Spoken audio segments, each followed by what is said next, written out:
আমাদের জীবনে 7 ধরনের সুখ আছে, আর সেগুলো লাভ করার জন্য আমরা অত্যন্ত প্রচেষ্টা করি। কিন্তু কোনো প্রচেষ্টা করার পূর্বে তা কিভাবে করব সেটা বোঝা খুব প্রয়োজন, আর সেখানেই আমরা ভুল করে থাকি। যে কাজটা আমাদের পরে করা উচিত সেটাই আমরা আগে করে বসি। আপনাকে স্পষ্ট করে বোঝাই, প্রত্যেক সুখের সাথে 2টি ক্রিয়া জড়িত থাকে। এবার যখন আমরা ধনের কথা বলি তখনও 2টি ক্রিয়া জুড়ে থাকে। প্রথম ক্রিয়া হলো ধন অর্জন করা, দ্বিতীয় ক্রিয়া হলো ধনের ব্যবহার করা। আর জীবনে ধনের ব্যবহার করার পূর্বে ধন কিভাবে অর্জন করতে হয় তা শেখা অত্যন্ত প্রয়োজনীয়। আমরা মন্দিরে যাই, ভগবানের আরাধনা করি, তার জন্য পুজো করি, ওনাকে প্রসন্ন করতে চাই, কিন্তু তার আগে ভগবানের ওপর আস্থা রাখা প্রয়োজনীয়। যদি আপনার অটল বিশ্বাস থাকে তবেই আপনি প্রকৃত ভক্ত হয়ে উঠতে পারবেন। এবার যদি আপনি বক্তা হয়ে থাকেন, শ্রেষ্ঠ বক্তা হতে চান, এই সংসারের সামনে নিজের বক্তব্য রাখতে চান, তাহলে কথা বলার পূর্বে কথা শুনতে শিখুন। তবেই আপনি একজন শ্রেষ্ঠ বক্তা হয়ে উঠতে পারবেন।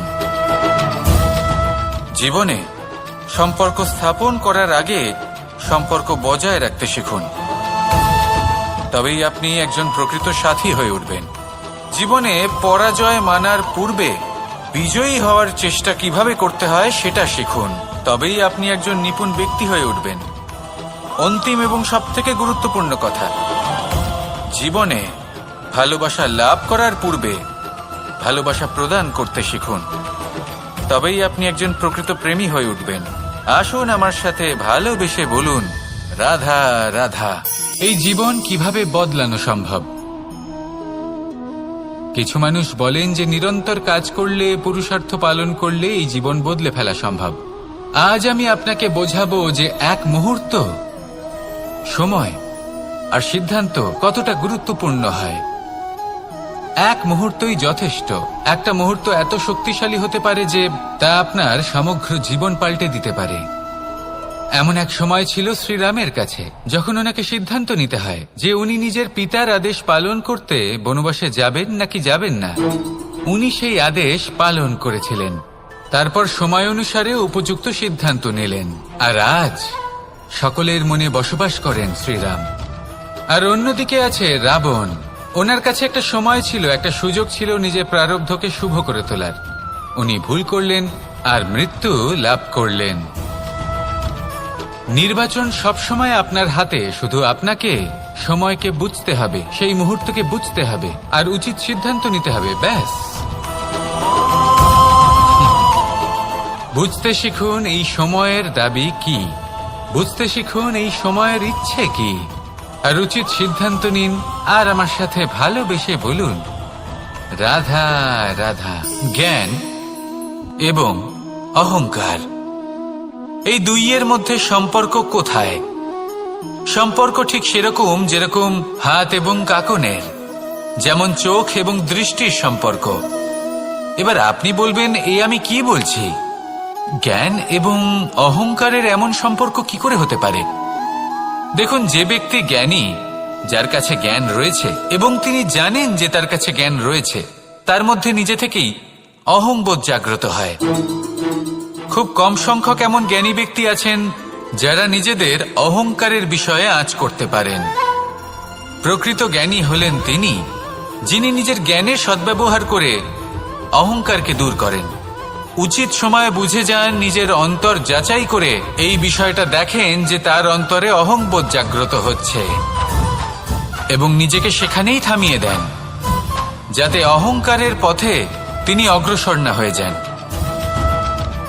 এই অহংকার কখন উচিত, কখন অনুচিত, কখন প্রয়োগ করা উচিত, উচিত নয়, কখন বাধা দেওয়া উচিত, এটা শেখা অত্যন্ত প্রয়োজনীয়। আর যদি এটা আপনি শিখতে পারেন, তাহলে আপনি একজন জ্ঞানীও হয়ে উঠবেন এবং সুখীও থাকবেন। তাই মনে রাখবেন, এই জ্ঞান নিয়ে কখনোই অহংকার করবেন না, বরং সবসময় নিজের অহংবোধের বিষয়ে প্রকৃত ধারণা রাখবেন। আসুন আমার সাথে ভালোবেসে বলুন, রাধা রাধা। এই সংসারের সব থেকে বড় যুদ্ধ কোনটা? দেব অসুরের যুদ্ধ, যা অনেক বছর ধরে চলেছিল, নাকি রাম রাবণের যুদ্ধ, নাকি মহাভারত?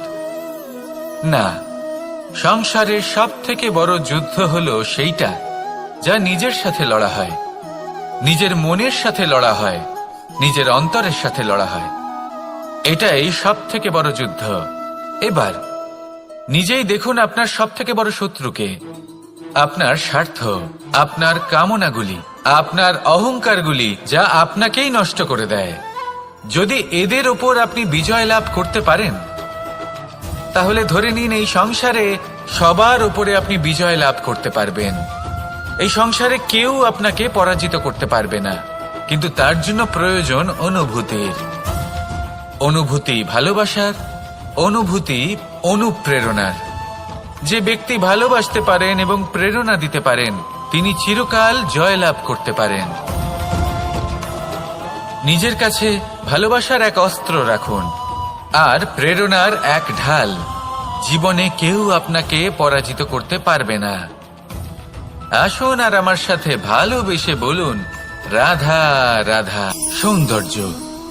মানুষ নিজের সৌন্দর্যের বিষয়ে কতটা ভাবে, চায় যে সে সব থেকে বেশি রূপবান হবে, সব থেকে বেশি সুন্দর হবে। কিন্তু সৌন্দর্যের পরিভাষা কি তা কি সে জানে? কোনো মাকে জিজ্ঞেস করুন, ওনার জন্য সৌন্দর্যের পরিভাষা ওনার সন্তান। কোনো ভক্তকে জিজ্ঞেস করুন, ওনার জন্য সৌন্দর্যের পরিভাষা ওনার ভগবান। শ্রীরামকে জিজ্ঞেস করুন, ওনার জন্য সৌন্দর্যের পরিভাষা হলো হনুমান। ভাঙা হানু, ফুলে যাওয়া মুখ, দেখতে গেলে উনি বানর, লম্বা লেজ, এত নিরীহ যে ওনাকে অমূল্য মালা দিলে সেটা ছিঁড়ে তার ভেতরে শ্রীরামকে খুঁজছিলেন। কিন্তু ওনার ভাবনা কত সুন্দর।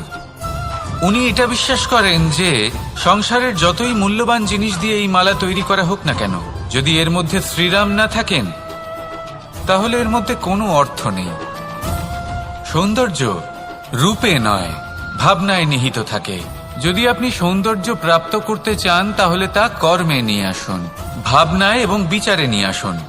এই সৌন্দর্য আপনার সাথেই থাকবে।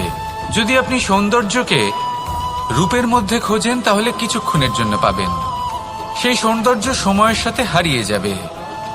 সৌন্দর্য যদি পেতে চান, খুঁজতেই চান, তাহলে হৃদয় খুঁজুন, কর্মে খুঁজুন। মন প্রসন্ন হয়ে বলবে, রাধা রাধা। এই সংসারে মানুষ জন্মগ্রহণ করেন, বড় হতে থাকেন, পুরুষার্থ লাভ করেন, অর্জন করেন। অর্জন করা আসলে কি? বেশিরভাগ মানুষ বলেন অর্জন করা অর্থাৎ ধন সম্পত্তি অর্জন করা। আর কি অর্জন করা যায়? আর কি লাভ করা যায়? আসল প্রশ্ন হলো এটাই যে কি এমন আছে যা বাস্তব রূপে অর্জন করার যোগ্য। তা হলো ব্যবহার, জ্ঞান এবং সন্তোষ। কেন? কারণ আপনি যখন এই সংসার ছেড়ে চলে যাবেন তখন আপনার ধন সম্পত্তি আপনাকে বিদায় জানাতে আসবে না। আপনাকে বিদায় জানাতে আসবে আপনার আপনজন, যাদের সাথে আপনার সুসম্পর্ক ছিল।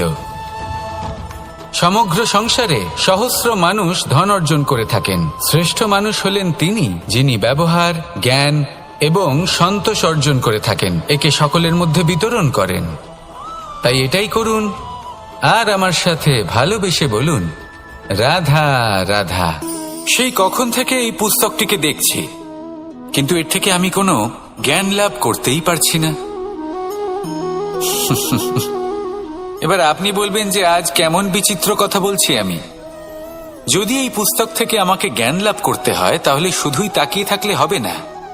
আমাকে এই পুস্তককে খুলতে হবে, পড়তে হবে, তাকে বুঝতে হবে, তবেই তো জ্ঞান প্রাপ্তি হবে। বড়ই সহজ একটা ব্যাপার, কিন্তু একে যাপন করা অত্যন্ত কঠিন, তাই না? আপনি নিজেকেই দেখে নিন। আপনার কাছে অনেক জ্ঞান রয়েছে। সহজ থেকে সহজতর জ্ঞানের কথা যদি বলি, আপনি এটুকু তো জানেন যে সত্যি কথা বলা ভালো কাজ, দান করা হলো পুণ্যের কাজ। আপনি জানেন যে পরিশ্রম করলে সাফল্য আসবে।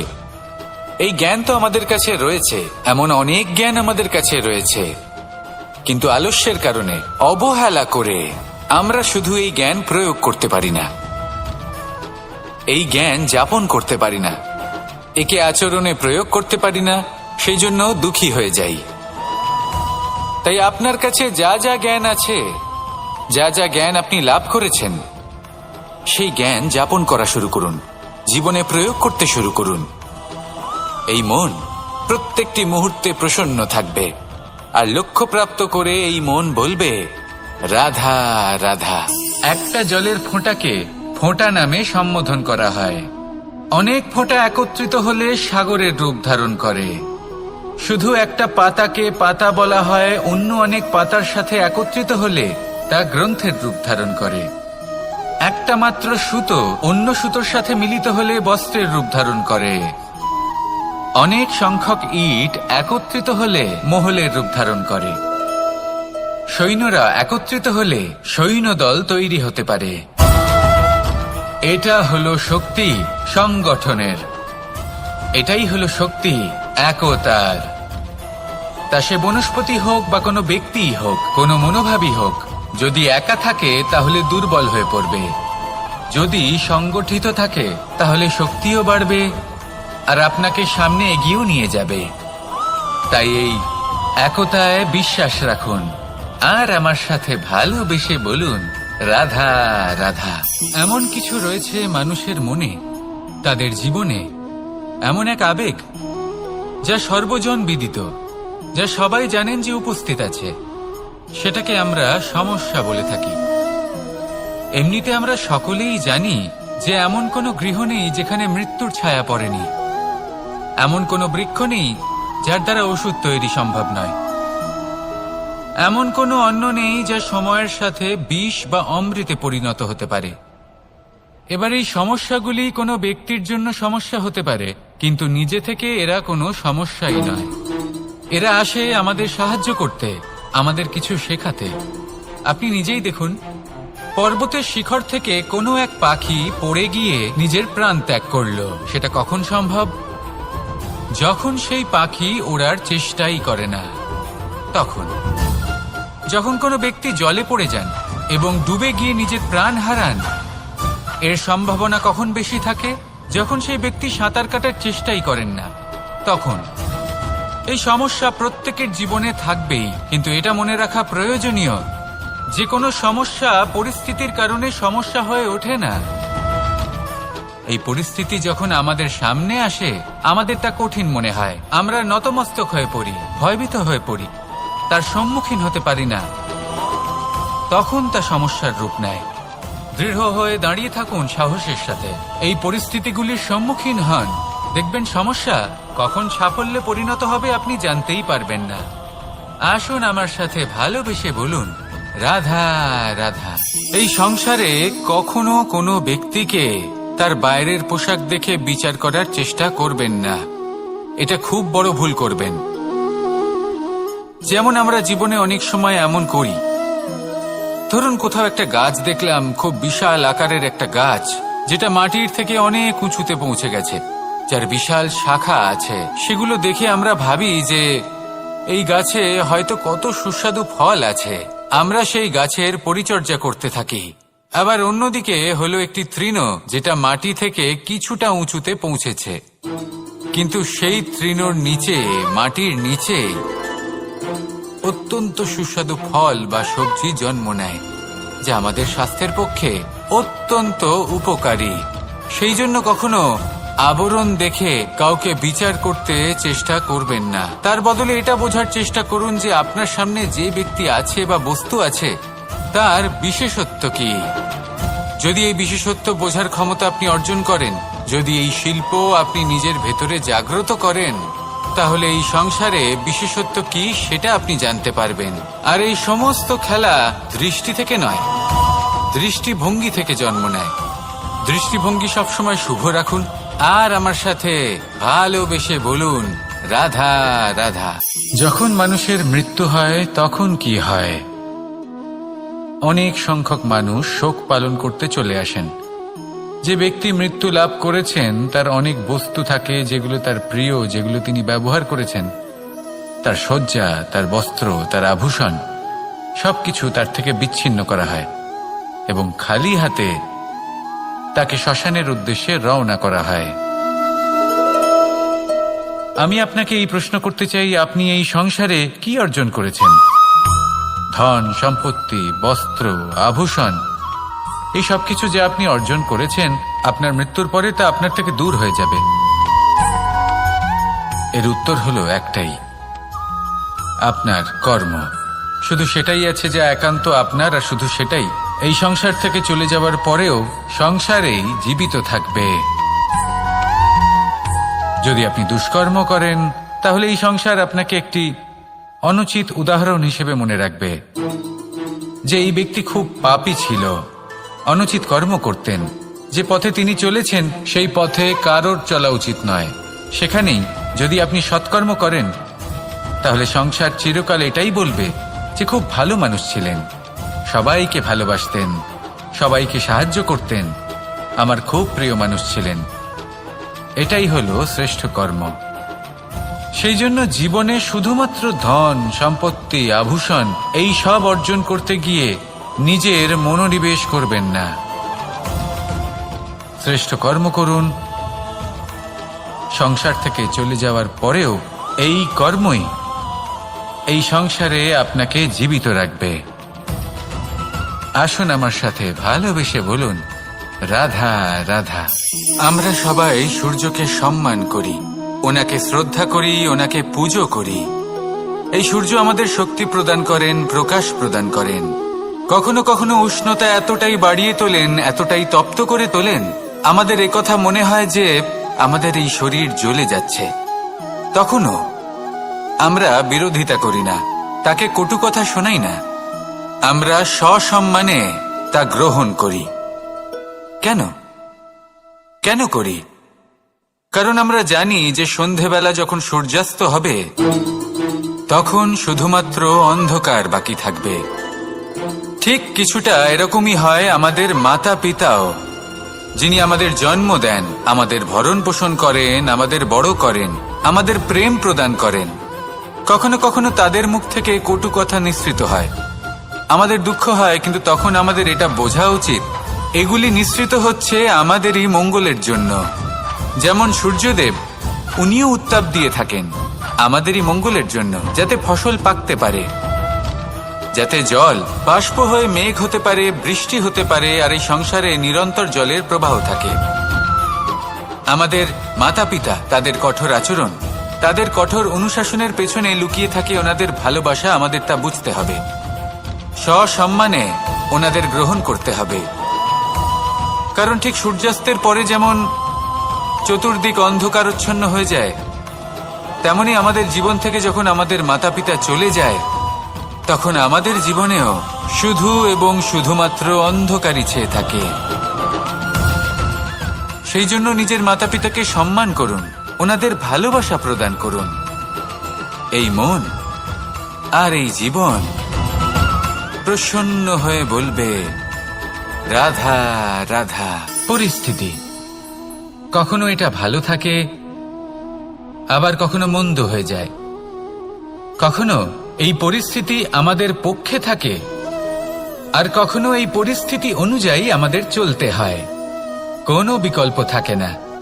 কিন্তু যখনই এই পরিস্থিতি খারাপ হয়ে যায়, তখন কি করা উচিত সেই প্রশ্ন মনে জেগে ওঠে। পরিস্থিতি যখন প্রতিকূল হয়, তখন আমরা কিছু হারালে তা হারিয়ে ফেলি, ঠিক আছে, কিন্তু যা বাকি আছে সেটা আমরা আগলে রাখতে পারি। পরিস্থিতিকে সামলে রাখার চেষ্টা আমরা অবশ্যই করতে পারি, শুধু সেটুকুই আমাদের হাতে রয়েছে। কিন্তু এর থেকেও বড় সমস্যা আছে, অহংকার। কখন প্রবেশ করে আমরা জানতেও পারি না। এই অহংকার আপনাকে বুঝতেও দেবে না যে আপনি সত্যি কিছু হারিয়েছেন। আপনার কিছুই যাবে আসবে না। দেখতে গেলে আকাশের সূর্য নিজের প্রকাশ হারিয়ে ফেলে যখন অন্ধকার ঘনিয়ে আসে। তাহলে আমরা কে হই? ওনার সামনে তো কিছুই নই। এই অহংকার আমাদের দমন করতেই হবে। এটা বিশ্বাস করতে হবে যে এই সমগ্র সৃষ্টিতে আমরা শুধুমাত্র একটা কণা, তার থেকে বেশি আর কিছুই নয়। বিশ্বাস করতে হবে যে আমরা ততটাও বড় নই যে কখনোই কিছুই হারাবো না। এবার যেদিন এই জ্ঞান আপনি আত্মস্থ করে নিজের আচরণ পাল্টাবেন, মনে রাখবেন সেই দিনই অহংকারকে দমন করতে আপনি পথে অগ্রসর হয়ে পড়েছেন। এই অহংকারকে দমন করুন আর আমার সাথে ভালোবেসে বলুন, রাধা রাধা। আমি দ্বারকাধীশ এবং আমার সভাতে বিভিন্ন সময় বিভিন্ন ধরনের মানুষ আসেন, নিজেদের দাবি নিয়ে, নিজেদের ইচ্ছে নিয়ে। কখনো কেউ ভোজন চান, আবার কখনো কেউ ওষুধ, কখনো কেউ বস্তু চান, কেউ আবার চান বস্ত্র। কারোর জ্ঞান চাই, কারোর ধন চাই, আবার কারোর বাসস্থান। অনেক সময় আমি এই অনুরোধ, এই ইচ্ছে পূর্ণ করি না। এবার আপনি এটা ভাবতেই পারেন যে কৃষ্ণ তো তাহলে লোভী, ওর কাছে তো সবকিছুই রয়েছে, তারপরেও সে নিজের প্রজার ইচ্ছে পূর্ণ করে না, তাদের সমস্যাগুলি বুঝতে পারে না, তাদের সুখ স্বাচ্ছন্দ্য প্রদান করে না। আসল সত্য হলো এটাই যে কোনো সবল ব্যক্তি, যে কোনো গৃহস্থ ব্যক্তি যে কাজ করতে সক্ষম, তার পরিশ্রম দ্বারাই নিজের প্রয়োজনগুলি এবং ইচ্ছেগুলি পূরণ করা উচিত। এটা অত্যন্ত প্রয়োজনীয়। আর এগুলো তিনি করতে পারেন শিল্প, ব্যবসা, আচরণ অথবা জ্ঞানের ভিত্তিতে। এই পথে চলতে হবে, পরিশ্রম করতে হবে, তবেই সে কিছু অর্জন করতে পারবে। এবার এমন কোনো ব্যক্তি যার এই সব কিছুতে কোনো রুচি নেই, যে কিছুই করতে চায় না, সে কিছুই অর্জন করতে পারবে না। এবার এরকম কোনো ব্যক্তিকে যদি আমি কোনো বস্তু প্রদান করি, তাহলে কি হবে? সে পরাধীন হয়ে যাবে, আর সেটা উচিত হবে না। তাহলে কি করা উচিত? তাকে পথ দেখানো, তাকে বোঝাতে হবে যে কোন পথে চলে তুমি নিজের লক্ষ্য প্রাপ্ত করতে পারবে। শিল্প, জ্ঞান, আচরণ এবং ব্যবসা, এই পথে কিভাবে চলে সেটা শেখাতে হবে। আর আমি সেটাই করি। তার ফলে কি হয়? ব্যক্তি স্বাধীন হয়ে যায়। সংসারে সে যা চাইবে তাই প্রাপ্ত করতে পারবে, কখনো কারোর থেকে কিছু চাইবার প্রয়োজন পড়বেই না। এই কথাটা সবসময় মনে রাখবেন। যখনই দান করবেন তা ভাবনা চিন্তা করে এমন ভাবে দান করবেন যাতে সামনের ব্যক্তি স্বাধীন হতে পারেন, পরাধীন নয়। আসুন আমার সাথে ভালোবেসে বলুন, রাধা রাধা। কেমন আছেন আপনারা? জিজ্ঞেস করলাম এই কারণে, কারণ আজকের দিনে দাঁড়িয়ে আশেপাশে যাকেই দেখছি সে দুঃখী আর ব্যাকুল। সে ভাবে সংসারে সব থেকে বেশি দুঃখ শুধু তার জীবনেই আছে, সব থেকে বেশি সমস্যা তার জীবনেই আছে। সংসারে এমন কেউ নেই যার জীবনে কোনো সমস্যা নেই, আর সংসারে এমন কোনো সমস্যা নেই যেটার সমাধান মানুষের কাছে নেই। কিন্তু সেই সমাধান খোঁজার জন্য নিজের বন্ধ দ্বারগুলিকে খুলে এগিয়ে যেতে হবে, সাহস করে এগিয়ে যেতে হবে। কিন্তু কিছু মানুষ কি করেন? নিজের মাথায় হাত দিয়ে কোনো এক কোণায় বসে নিরাশ হয়ে নিজের ভাগ্যকে তিরস্কার করেন। না, এটা কখনোই করবেন না। কর্ম করুন, এগিয়ে যান, সাহস দেখান, আর সব থেকে জরুরি কথা, সংযম হারাবেন না। কারণ আপনার লক্ষ্য যতই কঠিন হোক না কেন, সেটা অবধি পৌঁছানোর রাস্তা আপনার পায়ের তলা দিয়ে সর্বদাই যাবে। রাধা রাধা। আপনি এরকম অনেক লোককেই নিশ্চয়ই জানেন যারা ভোরবেলা উঠে স্নান করে প্রার্থনা করে না নিজের পথ দেখতে পায়, না নিজের লক্ষ্য। এই কারণে নিজের বিশ্বাস হারিয়ে ফেলে সে, আর এই কারণে ভয় পেয়ে যায়। চলুন আপনাকে আরো একটা প্রশ্ন করি। এই সংসারে কি এতটাই অন্ধকার আছে যে এই প্রদীপের অস্তিত্ব লুকিয়ে রাখতে পারে? না, উল্টে এই প্রদীপ অন্ধকারকে আহ্বান জানায়।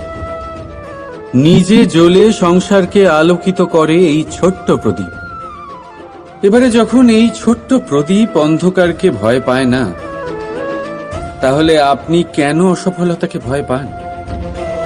আপনার অন্তরে একটা অমর আত্মা আছে, শুধু দরকার ওই আত্মাকে জাগিয়ে তোলা। নিজের অন্তরের এই আত্মাকে জাগ্রত করে দেখুন, সব স্পষ্ট দেখতে পাবেন। রাধা রাধা। ক্রোধ,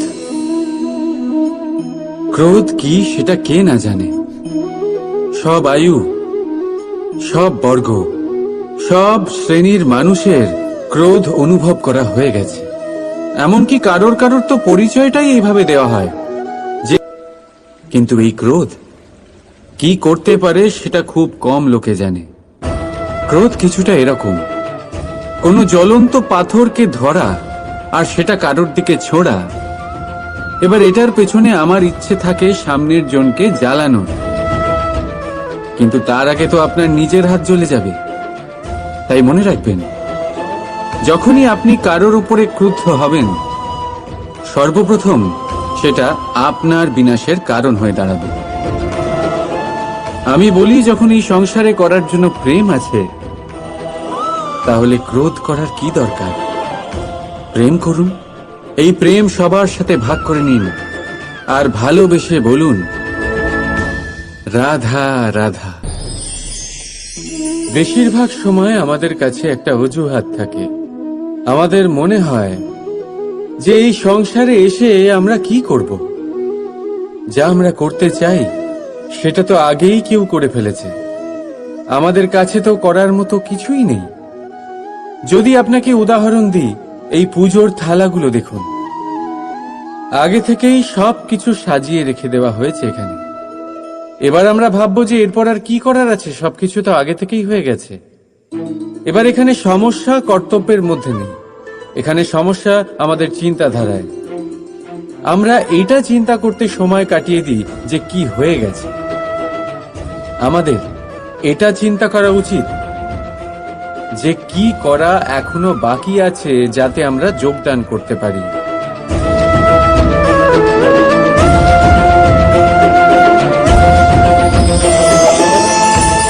বুঝলেন, সংসারে এমন কোনো কাজ নেই যা শেষ হয়ে গেছে। আপনারা সবাই সেটাকে এগিয়ে নিয়ে যাওয়ার প্রয়াস করতে পারেন। আপনি সেই কাজকে আরো ভালো করে তুলতে পারেন। শুধু দরকার হলো ধন্যাত্মক চিন্তা ভাবনা। রাধা রাধা। अस्तु मा सद्गमे तमसो मा ज्योतिर्गमे মৃত্যুর্মা মৃতম গমে। আপনি কখনো নিজের গোটা জীবন অন্য কারোর সাথে ভাগ করে নিতে গেলে সব থেকে জরুরি কথা হলো স্বীকৃতি, স্বীকার করা। সামনের ব্যক্তিকে স্বীকার করে নেওয়া, তার সমস্ত গুণও তার সমস্ত দোষও। সম্পূর্ণরূপে কোনো ব্যক্তিকে স্বীকার করতে হবেই, তবেই সেই সম্পর্ক বেড়ে উঠবে, তবেই সেই সম্পর্ক আরো সুন্দর হয়ে উঠবে। একে অপরের দোষ বের করা, ওদের ছোট করা, এটা শুধুমাত্র একটাই কাজ করে, কোন সম্পর্কের জীবনকে নাশ করে শুধুমাত্র। উল্টে এটা হওয়া উচিত যে একে অপরের দোষ জেনে নিয়ে তাদের জানতে না দিয়ে তাদের শোধরানো উচিত। তাদের দুর্বলতাকে তাদের শক্তি বানিয়ে দেওয়া উচিত।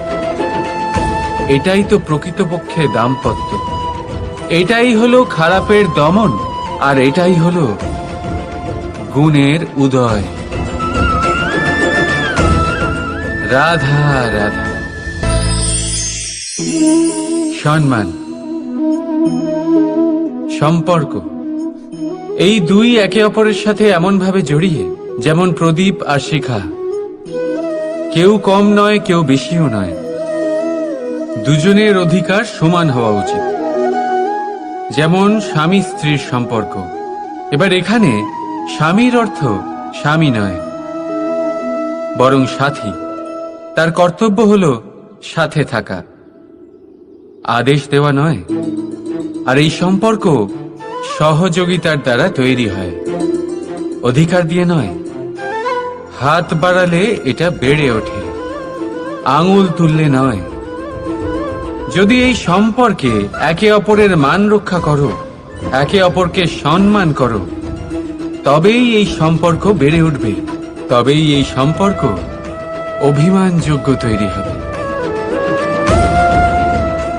রাধা রাধা। প্রেম, প্রেম কি তা সকলে জানে। সামান্য রূপে এই প্রেম আকর্ষণ দিয়ে শুরু হয়, আর এর মধ্যে খারাপ কিছুই নেই। গুরুত্বপূর্ণ কথা হলো এটাই যে এই প্রেমের লক্ষ্য কি। যাকে আপনি প্রেম করেছেন তাকে পাওয়া, নাকি না পাওয়ার জন্যে নিজেকে বিচলিত করে সংসার থেকে মুখ ফিরিয়ে নেওয়া। যদি কেউ এই দুই বিকল্পের মধ্যে একটাকে বেছে নেয়, তাহলে আপনাকে বলে দিই, এই দুটোই প্রেমের অন্ত। প্রেমের আসল অর্থ হল সমর্পণ, সম্পূর্ণ নিঃস্বার্থ সমর্পণ। এমন প্রেম যাতে যার সাথে আপনি প্রেম করেছেন তাকে পাওয়ার প্রসন্নতা আপনার লক্ষ্য নয়, যাকে প্রেম করেছেন তাকে প্রসন্ন করাই আপনার লক্ষ্য হোক। এই প্রেম ঈশ্বর। কিন্তু যদি এই প্রেমে সম্পূর্ণরূপে সমর্পিত না হন, তাহলে এই প্রেমের কাঠামো তৈরি করতে পারবেন না। কিন্তু যদি এই প্রেমে নিজেকে পুরোপুরিভাবে সমর্পিত করতে পারেন, তাহলে বুঝে যাবেন এই প্রেমে আপনি ঈশ্বর পেয়েছেন। রাধা রাধা। প্রেম, এই প্রেম এই সংসারে কে না করেছে। প্রত্যেকে প্রেম অনুভব করেছে, প্রত্যেকে জানে এই প্রেম কতটা সুন্দর। কেন নয়? এই প্রেমের অনুভূতি এই সংসারে সব থেকে শক্তিশালী। এবার প্রত্যেক শক্তির সাথে আসে কিছু দায়িত্ব। এবার যখনই এই দায়িত্ব আমাদের জীবনে আসে, আমরা সর্বপ্রথম প্রেম ভুলে যাই। আর আমাদের এই প্রেম বোঝা বলে মনে হয়। কিন্তু এই সংসারের সত্য তো এটাই যে প্রত্যেক প্রসন্নতা পেতে গেলে দায়িত্ব তো অবশ্যই আসবে, যা আমাদের পালন করতেই হবে। এবার যদি আমি আপনাকে উদাহরণ দিই, আপনার বাগানে আপনি চান একটা অত্যন্ত সুন্দর পুষ্পে ভরা বৃক্ষ জন্ম নিক, তাহলে সর্বপ্রথম তার জন্য আপনাকে জল আর রোদের আয়োজন করতে হবে। তার শিকড়ে যাতে পোকা না ধরে তা আপনাকে সুনিশ্চিত করতে হবে। সেটার আশেপাশে গজানো আগাছা আপনাকে সরিয়ে দিতে হবে। আর তারপরেই আপনার বাগানে সেই সুন্দর পুষ্পে ভরা বৃক্ষ জন্মাবে, তাই তো? ঠিক এমনই হয় এই প্রেমও। সর্বপ্রথম আপনাকে এর মধ্যে সমর্পণের সার জল দিতে হবে। অবিশ্বাস আর সন্দেহ, এই দুই আগাছা আপনাকে পরিষ্কার করতে হবে। আর বিশ্বাসের সেই শিকড় কখনো যাতে দুর্বল না হয় সেটা আপনাকে সুনিশ্চিত করতে হবে। আর তারপরেই প্রেমের বাস্তবিক সুখ আপনি অনুভব করতে পারবেন। রাধা রাধা।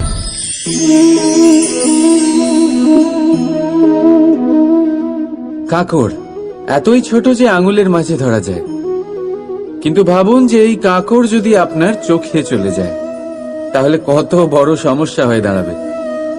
এবারে ভাবুন এই কাকড় যদি আপনার পথে থাকে, আপনি পাদুকা পরে বড়ই সহজে হেঁটে চলে যেতে পারবেন। কিন্তু যদি এই কাকড় আপনার পা আর পাদুকার মাঝে আটকে যায়, তাহলে আপনি ঠিক করে চলতে পারবেন না, যতই সেই পথে ফুল ছড়ানো থাকুক না কেন। তার মানে আপনি বাইরের সমস্যা এবং প্রতিকূলতার সাথে লড়তে পারবেন, ভেতরের নয়। ভেতরের সমস্যার সাথে লড়াই করা ভীষণ কঠিন।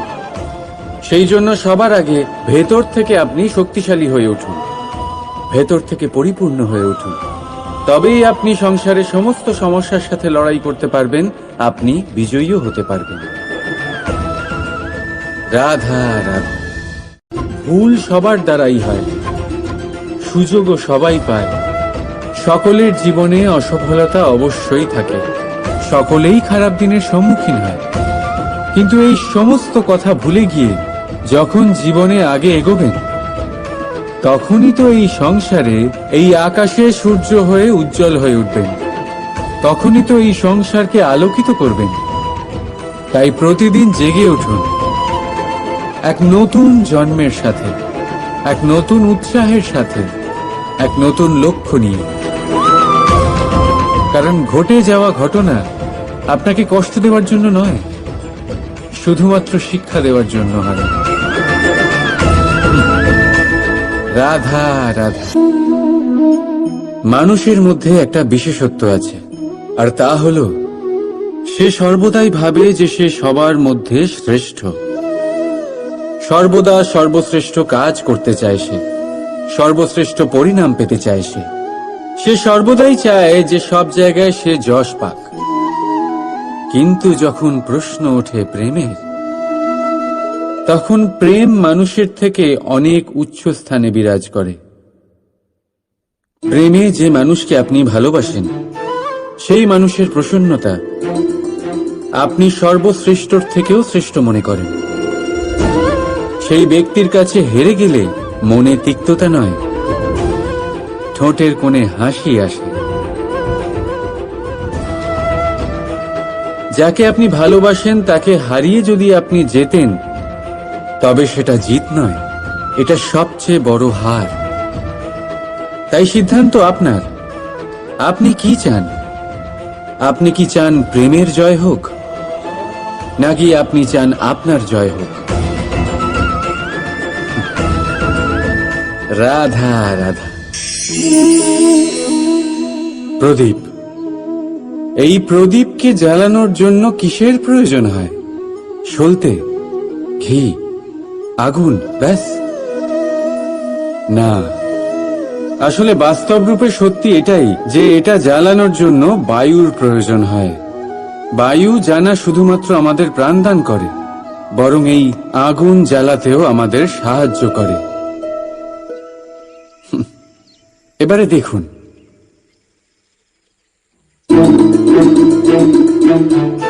দেখলেন যে বায়ু এই আগুন জ্বালাতে সাহায্য করলো, সেই বায়ুই এটা নিভিয়ে দিল। শুধু সেই বায়ুর গতি একটু বেশি ছিল, তাই না? তার মানে প্রতিটা ভাবের, প্রতিটা বেগের একটা সীমা থাকে, যা উল্লঙ্ঘন করা উচিত নয়। সেই সীমা সর্বদা মনে রাখা উচিত। এবারে কখনো কখনো যাদের আমরা ভালোবাসি, তাদের সাহায্য করতে করতে করতে করতে আমরা তাদের দুর্বল করে দিই। এটা কখনোই হওয়া উচিত নয়। যাদের আপনি ভালোবাসেন তাদের ততটাই সাহায্য করুন যাতে আপনি তাদের প্রেরিত করতে পারেন, নয়তো তা তাদের সাহায্য করা হবে না। এটাই তাদের জন্য অস্ত্র হয়ে যাবে। রাধা রাধা। প্রেম। দাদা আমাকে সর্বদাই জিজ্ঞেস করেন যে কানাই, এই প্রেম আসলে ঠিক কি? মানলাম যে এটা সমর্পণ, মানলাম কি তা সম্পূর্ণরূপে বোঝানো কানাইয়ের সাধ্য তো অবশ্যই নয়, কারণ এই প্রেম এতটাই মহান। কিন্তু প্রেমের বিশুদ্ধ অনুভূতির বিষয়ে আমি বলতে পারি নিজের অনুভূতি থেকে। দেখুন, প্রেম হলো সেই রং যা জীবনে মধু ভরে দেয়। প্রেম সেই ভাবনা যা মুহূর্তের মধ্যে মুখে হাসি এনে দেয়। প্রেম সেই ফুল যা মনের বাগান ভরিয়ে রাখে। প্রেম সেই চিন্তা যা মুহূর্তের মধ্যে আপনাকে সংসারের সবচেয়ে সম্পন্ন ব্যক্তি করতে পারে। এই প্রেম হলো তাই যা তপ্ত মরুভূমিতে আপনাকে জীবিত রাখতে পারে। এই প্রেম তাই যে আপনার আত্মাকে তৃপ্ত করে। এই প্রেম হলো তাই যা আপনার মুখে হাসি এনে দেয়, যেমন এখন এই মুহূর্তে রাধা আমার মুখে নিয়ে এসেছে। অদ্ভুত এই প্রেম। তাই আসুন আর ভালোবেসে বলুন, রাধা রাধা। একটা গরু যখন দুধ দেয় তখন তার একটা মূল্য থাকে। ওই দুধ থেকে যদি আপনি দই বানান তাহলে তার মূল্য বৃদ্ধি পায়। দই থেকে যদি মাখন বানিয়ে নেন তাহলে মূল্য আরো কিছুটা বেড়ে যায়। আর মাখন থেকে যদি ঘি বানিয়ে ফেলেন তাহলে মূল্য আরো অনেক বেশি বেড়ে যায়। কিন্তু এর কারণ কি? এরকম কেন হয়? কারণ হলো পরীক্ষা। দুধের মধ্যে যখন জোরন মেশানো হয় তখন দইয়ের টক ভাব চলে আসে। দুধের অস্তিত্ব বদলে যেতে শুরু করে। দুধকে নিজের অস্তিত্ব বদলে ফেলার দুঃখ সহ্য করতে হয়। তখনই তা দইতে পরিণত হয়, তখনই তার মূল্য বৃদ্ধি হয়। এই দইকে মন্থনের যাতনা সহ্য করতে হয়, তবেই সেই দই মাখনে রূপান্তরিত হয়, আর তারপর তার মূল্য বৃদ্ধি হয়। আর মাখন, এই মাখনকে আগুনের আঁচে তপ্ত হতে হয়, তবেই এই মাখন ঘিতে পরিণত হয়, আর তারপরেই এর মূল্য আরো অনেক বেড়ে যায়। মানুষের সাথেও এরকমই হয়। কর্ম করতে থাকুন, কর্মের পরীক্ষায় উত্তীর্ণ হতে থাকুন, আপনার মূল্য অবশ্যই বৃদ্ধি পাবে। তাহলে কর্ম করতে থাকুন, ফলের চিন্তা করবেন না, আর আমার সাথে ভালোবেসে বলুন, রাধা রাধা। জীবনে ক্ষমা চাওয়া তাও কিছুটা সহজ, ক্ষমা করতে পারা অত্যন্ত কঠিন। ক্ষমা 2 অক্ষরের এই শব্দ হতে পারে, কিন্তু অত্যন্ত বড় এই শব্দ, অত্যন্ত গুরুত্বপূর্ণ এই শব্দ। কখনো কখনো অন্য কাউকে ক্ষমা করে দেওয়া তাও কিছুটা সহজ কাজ, কিন্তু নিজেকে ক্ষমা করতে পারা অত্যন্ত কঠিন হয়ে দাঁড়ায়।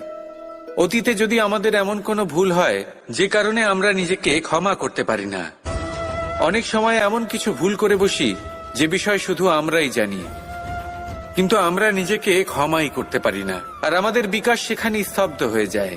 কারণ যদি আপনি ক্ষমা করতে না শেখেন, নিজেকে ক্ষমা যদি না করতে পারেন, তাহলে তা আপনার জীবনের সবথেকে বড় বাধা হয়ে দাঁড়াবে। সেই জন্য জীবনে অবশ্যই শিখুন যে কিভাবে নিজেকে ক্ষমা করতে হয়, আর শিখুন যে আগের করা ভুল আবার কি করে না করা যেতে পারে। এই মন হালকা হবে আর প্রসন্ন হয়ে বলবে, রাধা রাধা। কখনো কখনো আমরা ভাবি যে কোনো ব্যক্তি যিনি ধর্মের পথে চলেছেন, যদি তার দ্বারা কোনো ভুল হয়ে থাকে তাহলে নিয়তি তাকে সেই মুহূর্তেই কঠোর শাস্তি দেন। কিন্তু সেই সব মানুষ যারা সংসারের সবথেকে বড় অধর্মী, বহু নিকৃষ্ট মানের কাজ করেন, তাদের নিয়তি অনেক সুযোগ দেন। তাদের নিয়তি এরকম কঠোর প্রহার করেন না। এই ভাবনা কখনো না কখনো মনে আসেই। ভেবে দেখুন কেন?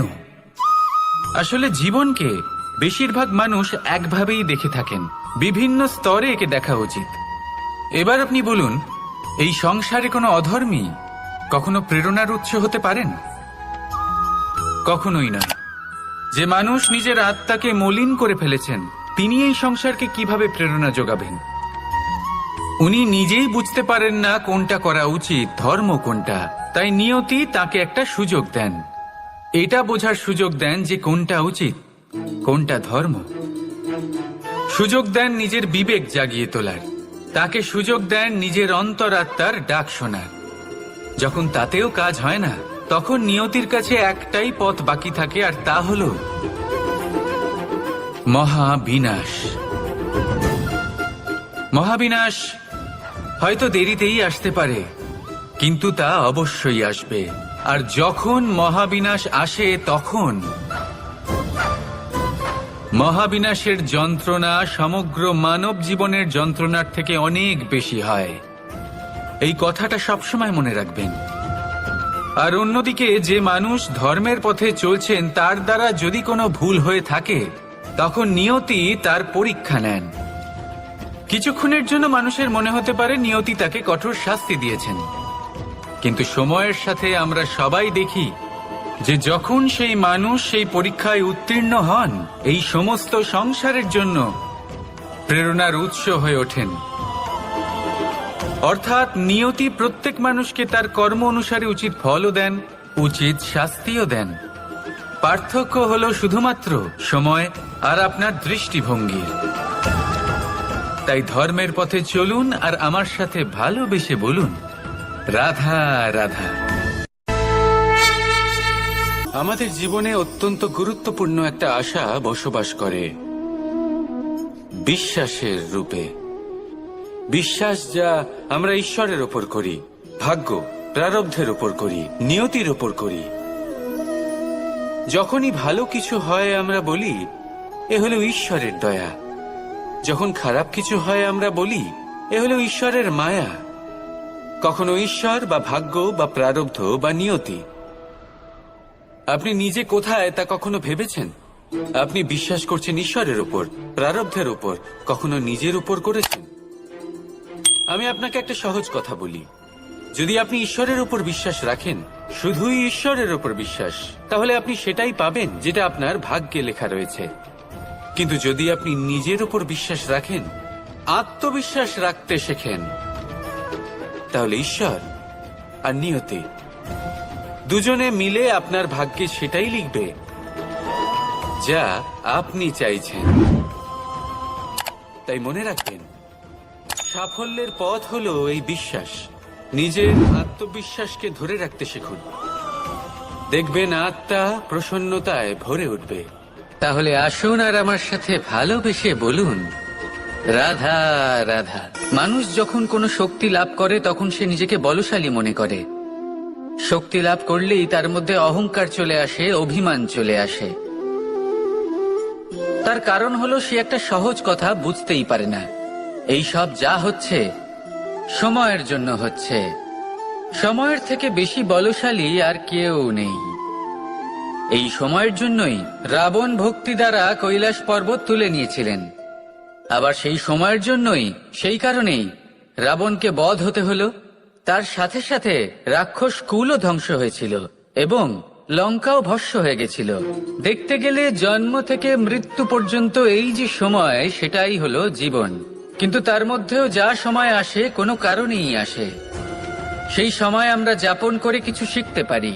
তাই আজ যে সময় আপনার হাতের কাছে আছে তাকে মুষ্টিবদ্ধ করে রাখুন, তাকে সামলে রাখুন, তাকে সংযত করে রাখুন, অনুভব করুন, তার থেকে কিছু শিখুন, তাকে কোনোভাবেই ব্যর্থ হতে দেবেন না। আর এটা জেনে রাখুন যে ভবিষ্যতে যা কিছু হতে পারে, যা কিছু হতে চলেছে, সেটা না আপনি জানেন আর না তা আপনার বশে রয়েছে। সেই জন্য আজ অহংকার বা অভিমান করে নিজের ভবিষ্যতের ক্ষতি করবেন না, সেই অনর্থ ঘটাবেন না। এটাই হলো সময়ের অর্থ। আসুন আমার সাথে ভালোবেসে বলুন, রাধা রাধা। আকাঙ্ক্ষা কখন লোভে পরিণত হয়ে যায় তা কেউ বলতে পারে না। এবার তার পরিণাম কি হতে পারে তাও আমরা কেউ জানি না। আজ আমি আপনাকে বলছি, কোনো ব্যক্তি সব থেকে বেশি ক্ষতির সম্মুখীন তখনই হয় যখন সে এটা মনে করে যে সে সব থেকে বেশি সুরক্ষিত স্থানে রয়েছে। সে ভাবে যে সে সেখানে সুরক্ষিত রয়েছে। সে তখন অসাবধান হয়ে পড়ে, আর তখনই তাকে জীবনের সব থেকে বড় ক্ষতির সম্মুখীন হতে হয়। নিঃস্ব হয়ে যাওয়ার পরিস্থিতি কোনো মানুষের জীবনে তখনই আসে যখন তার কাছে প্রচুর সম্পত্তি থাকে এবং সে তার থেকে অনেক বেশি সম্পত্তি অর্জন করতে চায়। সেই অনেক বেশি সম্পত্তি অর্জন করার চেষ্টায় সে এমন কিছু করে বসে যার ফলে তাকে সমস্ত সম্পত্তি হারাতে হতে পারে। একজন রচনাকার নিজেই নিজের প্রতিভা একদম শেষ করে দিতে পারে যখন সে অনেকগুলো কাজ নিজের কাঁধে নিয়ে নেয়। একটা গুরুত্বপূর্ণ কথা সবসময় মনে রাখবেন, আজ আপনি যেখানেই থাকুন না কেন, যেমনই যে কোনো স্থানেই থাকুন না কেন, এর পেছনে আপনার আকাঙ্ক্ষার একটা বিশাল ভূমিকা রয়েছে। কিন্তু মনে রাখবেন, আপনাকে শিখতে হবে যে কখন আর কিভাবে নিজের উচ্চাকাঙ্ক্ষাগুলিকে লাগাম পরাতে হবে, কারণ এটা অত্যন্ত আবশ্যক। তাই আসুন আর আমার সাথে ভালোবেসে বলুন, রাধা রাধা। ব্যায়াম, এই শব্দ আমরা সকলে শুনেছি। আর এটা সারা জীবন আমাদের সাথেই থাকে কোনো না কোনো রূপে। যখন আমরা জন্মগ্রহণ করি, চলতে শিখি, প্রথমে আমরা হামাগুড়ি দিয়ে চলি, পরে চলতে চেষ্টা করি কিন্তু পড়ে যাই। তখন আমাদের বাড়ির গুরুজনেরা আমাদের আটকান না। ওনারা মনে করেন এইভাবেই আমাদের সন্তান চলতে শিখবে, এইভাবেই তার পা আরো মজবুত হবে, যা অত্যন্ত গুরুত্বপূর্ণ। এইবার জীবনকালে যতই আমরা এগোতে থাকি, এই ব্যায়াম বিভিন্ন রূপে আমাদের সাথেই থাকে। কিন্তু আপনি কি জানেন যে এই ব্যায়ামের তাৎপর্য আসলে কি? আপনি কি জানেন এই ব্যায়ামের মর্ম আসলে কি? যখনই আমরা এই ব্যায়াম করি, আমাদের শরীরের মাংসপেশি ক্ষয় হয়। প্রথমে তা ক্ষয় হয়, তারপর আবার তা নির্মিত হয়। আরো শ্রেষ্ঠ, আরো শক্তিশালী মাংসপেশি আমরা লাভ করি। অর্থাৎ এই ব্যায়াম হলো সৃজনের বিজ্ঞান। এই ব্যায়াম আমাদের জন্য অত্যন্ত আবশ্যক। সেই জন্য জীবনে যখনই কোনো কিছু নষ্ট হয়ে যায়, চলে যায়, তখন হতাশ হয়ে পড়বেন না, তাকে পুনর্নির্মাণ করার চেষ্টা করবেন। আর এই শিক্ষা আমরা লাভ করি পাখিদের থেকে। যখনই বর্ষা হয়, ঝড় আসে, যখন পাখির বাসা ভেঙে চুরমার হয়ে যায়, তারা হার মেনে নেয় না। সে আবার অল্প অল্প করে সব খুঁজে একত্রিত করে আবার নিজের বাসা বানিয়ে তোলে, পুনরায় এক জীবনকে জন্ম দেয়, এক নতুন পরিবারকে জন্ম দেয়। তাই মনে রাখবেন, জীবনে এইভাবেই যদি আপনি নির্মাণ করতে চান, সৃজন করতে চান, তাহলে সেই নির্মাণের জন্য ভাঙনের অভিজ্ঞতা থাকা অত্যন্ত আবশ্যক। ভগ্ন বস্তুকেও সম্মান করা অত্যন্ত আবশ্যক। এই আচরণ মনে নিয়ে আসুন, মন প্রসন্ন হয়ে বলবে রাধা রাধা। আমরা সকলেই কামনা করি, আমরা সবাই সেটা প্রাপ্ত করতে চাই যা আজ পর্যন্ত কেউ প্রাপ্ত করেনি, সেটা পেতে চাই যা আজ পর্যন্ত কেউ পেতে পারেনি, সেটাই কাছে রাখতে চাই যা আজ পর্যন্ত কখনো আমরা পাইনি। এবার সেটা কিভাবে করা যেতে পারে? যদি আপনি সেটা প্রাপ্ত করতে চান যা আজ পর্যন্ত আপনি কখনো পাননি, তাহলে আপনাকে সেটা করে দেখাতে হবে যা আজ পর্যন্ত আপনি কখনো করেননি। সেই চেষ্টা করতে হবে যা আজ পর্যন্ত কখনো করেননি, সেই পরিশ্রম করতে হবে যা আজ পর্যন্ত কখনো করেননি। তবেই আপনি সেটা পাবেন যা আজ পর্যন্ত কখনো পাননি। কারণ যেমন বীজ বপন করবেন, তেমনই অঙ্কুর আপনি লাভ করবেন। আসুন আর আমার সাথে ভালোবেসে বলুন রাধা রাধা। কথায় আছে, যখন আপনি যুদ্ধক্ষেত্রে দাঁড়িয়ে, তখন শত্রুকে পিঠ দেখিয়ে পালিয়ে যাওয়া বা পিছু হটে যাওয়া অত্যন্ত অনুচিত যুদ্ধনীতি হয়। কথায় আছে যে শ্রেষ্ঠ যুদ্ধ নীতি হলো সেটাই যেখানে আপনি অস্ত্র হাতে নিয়ে এগিয়ে যান, সাহসের সাথে যুদ্ধ করে শত্রুকে পরাস্ত করে ফিরে আসেন। আর সেটাই আমি করেছিলাম। তখন মহাভারত রচনা হয়েছিল, কারণ তখন ধর্ম রক্ষা করা আবশ্যক ছিল। কিন্তু এমনও একটা সময় ছিল যখন আমি যুদ্ধ থেকে পালিয়েছি, কারণ তখন প্রজাদের সুরক্ষা বেশি গুরুত্বপূর্ণ ছিল। আমার গায়ে যুদ্ধ বিমুখ হবার কলঙ্ক লাগিয়েছিল। কিন্তু ঠিক আছে, আমি সেটাই করেছিলাম যেটা প্রয়োজনীয় ছিল। শ্রীরামও লঙ্কা গিয়ে রাবণকে হত্যা করার পূর্বে 4 মাস ধরে অপেক্ষা করেছিলেন। অপেক্ষায় ছিলেন কবে সেই সেতু সম্পন্ন হবে। তারপরে গিয়ে রাবণকে পরাস্ত করলেন, তাকে বধ করলেন। জীবনে কখনো কখনো থেমে যাওয়া বা পিছু হটে যাওয়া কার্যকর হতে পারে। এটা প্রত্যেক সময়ের উপরে নির্ভর করে। শত্রু যে কেউ হতে পারে, যখন খুশি আক্রমণ করতে পারে। কোনো মানুষ হতে পারে, আবার কোনো দানবও হতে পারে। আমাদের নিজেদের মানসিকতা হতে পারে, কোনো অসুখ হতে পারে, মহামারীও হতে পারে। সেক্ষেত্রে সেটাই করুন যেটা উচিত মনে হয়। দেখুন, প্রত্যেকবার নারায়ণ তো আপনাকে সাহায্য করতে আসবেন না। অনেক সময় মানুষকে নিজেকেই সেই বাধার সম্মুখীন হয়ে তাকে পরাস্ত করতে হয়। আর এমনিতেও কথায় আছে যে প্রত্যেক নরের মধ্যে নারায়ণ আছেন। তাই অন্তরের নারায়ণকে জাগ্রত করুন, আর যা সমস্যা আছে তাকে সমাপ্ত করে ফেলুন, তা সে যতই পিছু হটে করতে হোক না কেন। আসুন আর আমার সাথে ভালোবেসে বলুন রাধা রাধা। মানুষ সত্যের সাথে অবগত হবার জন্য ব্যাকুল হয়ে থাকে, চিরকাল চেষ্টা করতে থাকে। জন্ম থেকেই তার মনে এই ইচ্ছে জাগ্রত হয় সত্যিটা কি সেটা জানতে। এবার এই ইচ্ছে এটা পূর্ণ কিভাবে করা যেতে পারে? কারণ মনে হয় যে জ্ঞান অর্জন করলেই এই ইচ্ছে পূর্ণ হতে পারে, তাই কেউ কেউ জ্ঞানের পেছনে ছুটতে থাকেন। কেউ এটা ভাবেন যে এই ইচ্ছে পূর্ণ করা যেতে পারে ধন আর শক্তির দ্বারা, তাই তারা ধন আর শক্তি প্রাপ্ত করতে চান। কেউ আবার ভাবেন যে অন্তরের মন্থন দ্বারা এটা সম্ভব হতে পারে। এবার এটাও সত্যি যে মন্থন করলে অমৃত লাভও সম্ভব হতে পারে, কিন্তু তার জন্য এই মন্থন করার জন্য একটা উচিত দিকে অগ্রসর হওয়া প্রয়োজনীয়। উচিত সংযমের দ্বারা সামনে এগোতে হবে, আর কোনো আশা না করে সামনে এগিয়ে যেতে হবে, তবেই এটা সম্ভব হতে পারে। একটা বাদ্যযন্ত্রের কথা ভেবে দেখা যাক। তার থেকে সুর তখনই নির্গত হয় যখন তার তারগুলি ঠিক করে বাঁধা হয়। যদি বেশি বেঁধে ফেলা হয় তাহলে তার ছিঁড়ে যেতে পারে, আর যদি ঢিলে থেকে যায় তাহলে তার থেকে উচিত সুর নির্গত হবে না। একটা অত্যন্ত গুরুত্বপূর্ণ কথা মনে রাখবেন, সত্যকে লাভ করার প্রাথমিক আধার হল অনুশাসন। জীবনে এই অনুশাসন আনুন, সত্য আপনা আপনি আপনার কাছে চলে আসবে, আর এই মন প্রসন্ন হয়ে বলবে রাধা রাধা। ধন মানুষের জীবনের সব থেকে বড় প্রয়োজনীয়তা, সেই অস্ত্র যার দ্বারা মানুষের জীবনের অনেক সংকট দূর করে দেয়া যেতে পারে, সেই মাধ্যম যার দ্বারা সংসারের সমস্ত জাগতিক সুখ স্বাচ্ছন্দ্য লাভ করা যেতে পারে। কিন্তু ধনের দ্বারা আমরা সবকিছু লাভ করতে পারি না। জাগতিক স্বাচ্ছন্দ্য আমরা লাভ করতে পারি, কিন্তু সুখ লাভ করতে পারবো না। সুখের উপকরণ আমরা লাভ করতে পারি, কিন্তু সুখের অনুভূতি লাভ করতে পারবো না। আনন্দ, সন্তোষ, প্রসন্নতা এগুলো ধন দ্বারা লাভ করা যায় না। কিন্তু হ্যাঁ, আনন্দ, সন্তোষ আর প্রসন্নতার সাথে যদি কোনো কাজ করেন তাহলে অবশ্যই ধন লাভ করবেন। তাহলে আসুন আর এই প্রসন্নতার সাথে বলুন রাধা রাধা। মানুষ কতটা বিচিত্র হতে পারে, সব সময় স্বপ্ন দেখতে থাকে যে কাল আমি এটা করব, কাল আমি ওটা শুরু করব, কাল আমি ওটা সম্পন্ন করব।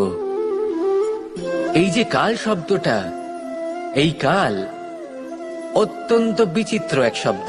আমরা সবসময় এটাকে আসতে দেখতে পাই, কিন্তু এটা আসাতে বর্তমানে পরিণত হয়। আবার আজ নতুন কাল দেখতে পাই, তার জন্য অপেক্ষা করি যখন সেটা সামনে আসে, বর্তমানে পরিণত হয়। এই কাল সবসময় একটা মিথ্যে সান্ত্বনা দেয় যে সে আসছে, কিন্তু সে কখনোই আসে না। যেটা আপনার হাতে রয়েছে তা হলো আজ, বর্তমান। তাই যা করার আছে, যা সম্পন্ন করতে চান, যা শুরু করতে চান, আজ করুন, বর্তমানে করুন। কারণ আজ আপনি যা করবেন সেটাই আপনার ভবিষ্যৎ নির্ধারিত করবে। ভবিষ্যতের বিষয় ভাবতে থাকলে ভবিষ্যৎ সুন্দর হবে না। আজ কর্ম করতে হবে। তাই আজ বর্তমানে জীবনযাপন করুন, কর্ম করুন, আর আমার সাথে ভালোবেসে বলুন রাধা। শক্তি, সামর্থ্য, প্রাবল্য এসব কোথা থেকে আসে? কোথা থেকে এগুলো প্রাপ্ত করা যায়? সেই লক্ষ্য দ্বারা যা আমরা প্রাপ্ত করতে পারি, নাকি সেই সংঘর্ষ দ্বারা যা আমরা জয় করতে পারি? না, এখান থেকে শক্তি লাভ করা সম্ভব নয়। যখন আপনার সামনে এমন কোনো লক্ষ্য থাকবে যাকে ভেদ করা অসম্ভব মনে হবে, তাও আপনি চেষ্টা করতে থাকবেন। আপনার সামনে এমন এক সংঘর্ষ থাকবে যা জয় করা সম্ভবই নয়, তাও আপনি চেষ্টা করতে থাকবেন। তখন আপনার শক্তি বৃদ্ধি পায়। অসম্ভবকে সম্ভব করে দেখালে শক্তির বৃদ্ধি হয়। দেখুন, যা সম্ভব তা তো যে কেউ করতে পারে। যা অসম্ভব কিন্তু আপনি চাইছেন, তা পূর্ণ করুন। সেই লক্ষ্য প্রাপ্ত করুন, সেই সংঘর্ষের ওপর জয়লাভ করুন। প্রয়াস তো করে দেখুন। এই চেষ্টার দ্বারা এই শক্তির বৃদ্ধি হয়, আর যখন সেই শক্তি উচ্চ স্তরে পৌঁছে যাবে তখন আপনি অসম্ভবকে সম্ভব করে দেখাবেন। তাই জীবনে চেষ্টা করতে থাকুন, আর আমার সাথে ভালোবেসে বলুন রাধা রাধা। এই সংসারে সুখ আর সন্তোষ লাভ করার পথ কি? ত্যাগ করা নাকি মেনে নেওয়া? এটা হলো একটা ধাঁধার সমান, আর যে বুঝতে পারে তার কাছে এক মিত্রের সমান। দেখুন, আপনি যা বদলাতে পারেন তা আপনি বদলে ফেলুন, যা আপনি বদলাতে পারবেন না তা আপনি স্বীকার করে নিন, আর যা মেনে নিতে পারবেন না তাকে নিজের থেকে আলাদা করে দিন। ধরুন, আপনার কোনো অভ্যেস আছে যা আপনি বদলাতে চান, বদলে ফেলুন। যদি কোনো সমস্যা থাকে যা বদলানো আপনার হাতে নেই, তা স্বীকার করে নিয়ে তার সাথে পথ চলা শুরু করে দিন। যদি কোনো আবেগ থাকে, পরিস্থিতি থাকে বা কোনো বস্তু থাকে যা আপনি মানতেই পারছেন না, কোনোদিনও মানতে পারবেন না, তাকে নিজের থেকে আলাদা করে দিন। একেও সন্ন্যাস বলা হয়। জীবনে সুখ দুঃখ, ক্ষয় হোক বা লাভ, এই সবেতেই সমান রূপে যাপন করা, তাই হলো সন্ন্যাস। এতেই জীবনের আনন্দ রয়েছে। তাহলে এই আনন্দ উপভোগ করুন আর আমার সাথে ভালোবেসে বলুন, রাধা রাধা। সংসারে নাকি সকল রোগের ওষুধ আছে।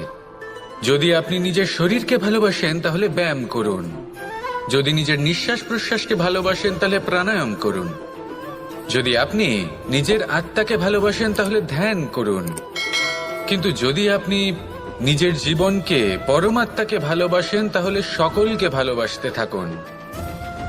এই ভালোবাসা অত্যন্ত গুরুত্বপূর্ণ এবং আবশ্যক। ভালোবাসার থেকে ভালো না কোনো ওষুধ আছে, না আছে কোনো আসন। এর থেকে ভালো না কোনো ব্যায়াম আছে আর না কোনো প্রাণায়াম। এই ভালোবাসা বড় বড় সমস্যারও সমাধান করতে পারে। ভালোবাসা বড় বড় বিপদকে আপনার থেকে দূর করতে পারে। এই ভালোবাসাই আপনাকে জীবনে বাঁচতে শেখায়, কারণ ভালোবাসাই হলো জীবনের আসল সত্য। তাহলে আসুন আর আমার সাথে ভালোবেসে বলুন, রাধা রাধা। আপনি কখনো কোনো সরোবরের দিকে তাকান যার জল হলো শান্ত, স্থির। আপনি স্পষ্ট দেখতে পাবেন সেই সরোবরের তলদেশে কি রয়েছে। তাতে সাঁতরে বেড়াচ্ছে সুন্দর মাছ, চকচকে কিছু পাথর, স্বর্ণরূপী বালি, সবই আপনি দেখতে পাবেন। কিন্তু যখনই আপনি একটা ছোট্ট পাথর তুলে সেই জলে ছুঁড়ে ফেলবেন, তখন সেই জল বিচলিত হবে আর সেই স্পষ্টতা ন্যূনতম হয়ে যাবে। তারপর কিছুই স্পষ্টভাবে দেখা যাবে না। এই ঘটনা মানুষের সাথেও ঘটে। মানুষ যদি বিচলিত হয়ে পড়ে, তখন সে বুঝতে পারে না যে বর্তমানে কি হয়ে চলেছে আর ভবিষ্যতে কি করা উচিত। কিন্তু সেই মানুষ যদি শান্ত থাকেন, স্থির থাকেন, ধন্যাত্মক থাকেন, তাহলে নিশ্চিত রূপেই বুঝতে পারবেন যে বর্তমানে কি করতে হবে আর ভবিষ্যতে কি করতে হবে। তাই নিজের মধ্যে সেই স্থিরতা আনুন, সেই ধৈর্য ধরুন, নিজেকে শান্ত রাখুন আর সবার মধ্যে ভালোবাসা ছড়িয়ে দিন। এই মন প্রসন্ন হয়ে বলবে, রাধা রাধা। আমরা আনন্দ লাভের জন্য ভালোবাসি মা বাবাকে, ভাই বোনকে, পরিবার পরিজনকে, বন্ধুকে, প্রেমিকাকে। আমরা চাই যে সকলে যেন আপন হয়ে থাকেন, আমাদের কাছে থাকেন। কিন্তু মানুষের একটা প্রবৃত্তি আছে যে তিনি যা লাভ করে ফেলেন তার মূল্য তিনি বুঝতেই পারেন না। যদি আপনার বাড়ির কাছে একটা মিষ্টি জলের সরোবর থাকে বা সুন্দর নদী থাকে, তাহলে জলের গুরুত্বটা কি আপনি তা বুঝতেই পারবেন না। সেইখানে আপনি যদি কোনো একটা মরুভূমিতে যান, আপনি অনুভব করতে পারবেন যে এক একটা ফোঁটা জলের কি গুরুত্ব, তার মূল্য কি। সুখের মুহূর্তে যদি আপনজনদের মনে রাখেন, তবে দুঃখের মুহূর্ত নিজে থেকেই দূরে সরে যাবে। ভালোবাসা এবং তার সাথে স্মরণ করা, এটাই তো হলো জীবনের এবং ভালোবাসার আসল মূল্য। আসুন আর আমার সাথে ভালোবেসে বলুন, রাধা রাধা। সাগরের ঢেউ সমুদ্র তটে ধাক্কা খেয়ে, পাথরের সাথে ধাক্কা খেয়ে তার আকার বদলে দিতে পারে। বিভিন্ন আকারের পাথরে এদের ঘষে ঘষে গোলাকার বানিয়ে দিতে পারে, কিন্তু এই সাগরের ঢেউ এদের নিজেদের আকার কখনো বদলায় না। কিন্তু এমন কেন? কারণ এরা বিচ্ছিন্ন হয়েও আবার একত্রিত হতে জানে। অর্থাৎ যখন এরা বিচ্ছিন্ন হয় তখন মতভেদ অবশ্যই, কিন্তু আবার একত্রিত হওয়া হলো এদের একতার প্রতীক।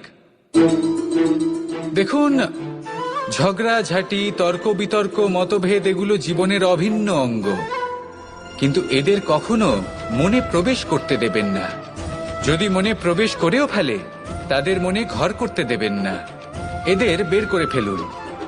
এই ঝগড়াঝাঁটি, তর্ক বিতর্ক, মতভেদ এদের সারা জীবন সাথে নিয়ে চলবেন না। যদি একসাথে নিয়ে চলতে চান, তাহলে সকলকে একসাথে নিয়ে চলুন, ঢেউয়ের মতো। একতায় বিশ্বাস রাখুন।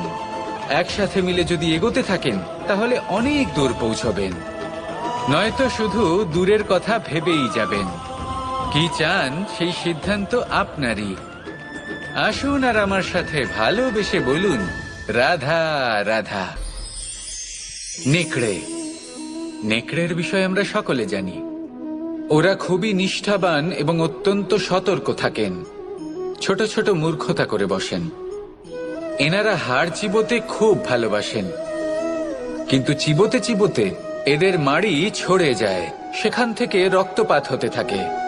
সেই রক্ত ওনারা পান করেন, আর ওনাদের মনে হয় এই রক্ত হাড় থেকেই পাচ্ছেন। ওনারা ভাবেন যে এই হাড় চিবিয়ে আমরা আনন্দ লাভ করছি, কিন্তু আসল সত্য হলো এটাই যে ওনারা নিজেদেরই ক্ষতি করছেন। আমরা মানুষ, আমাদের সাথেও এমনটাই হয়। কখনো কখনো ভুলবশত আমরা এমন কোনো কাজ করি, আর আমাদের মনে হয় যে আমরা বাইরে থেকে আনন্দ লাভ করছি, কিন্তু সত্য হলো এটাই যে আমরা শুধুই ক্ষতিগ্রস্ত হচ্ছি। এটা হলো খুব বড় একটা শিক্ষা, যা আমাদের শেখা উচিত। তা হলো এটা যে আমাদের বোঝা উচিত যে কখন আমরা লাভবান হচ্ছি আর কখন ক্ষতিটাকেই লাভ বলে মনে করছি। এই শিক্ষা যদি আপনি প্রাপ্ত করতে পারেন, তাহলে এই সংসারে আপনার থেকে বেশি প্রসন্ন আর কেউ থাকবেন না। তাহলে আসুন আর আমার সাথে ভালোবেসে বলুন, রাধা রাধা।